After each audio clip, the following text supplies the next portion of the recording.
Bugün tam 3 yıl oldu bu dünyadan gideli. Bir gün olsun aklımdan çıkmadın baba. Saçımdaki aklar yokluğunun bedeli.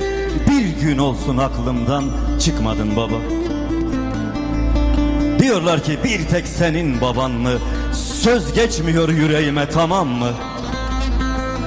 Çok düşkündüm sana, söyle yalan mı? Bir gün olsun aklımdan çıkmadın baba.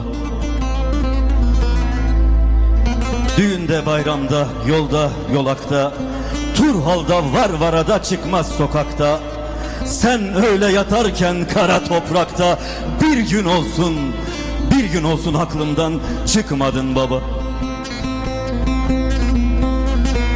Her gece uykumdan duam seninle, unutur uyursam uyanırım yeminle.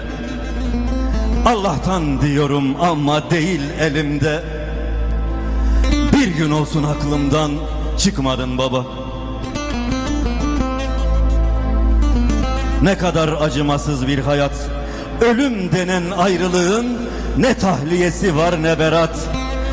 36 ay, 1095 gün, 156 hafta, 26.280 saat. Bir gün olsun aklımdan çıkmadın baba. Muradım işte böyle çaresiz, böyle naçarım.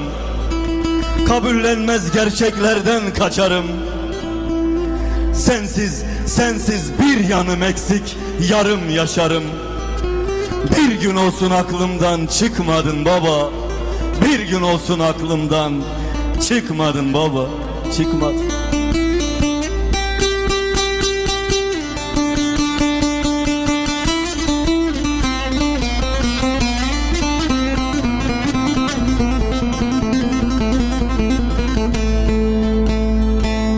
Uzak yerden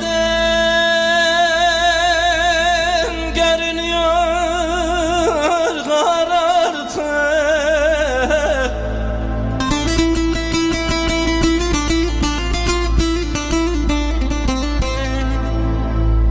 Hele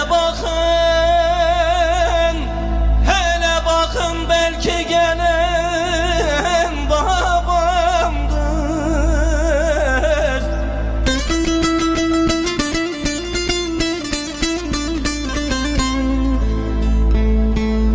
Aylar günler geçti, babama hasretim zaten. Yola bakın,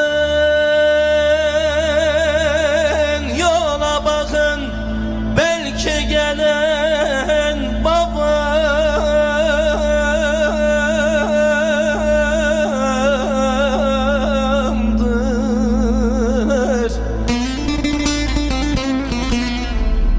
Yola bakın, belki gelen babamdır, babamdır.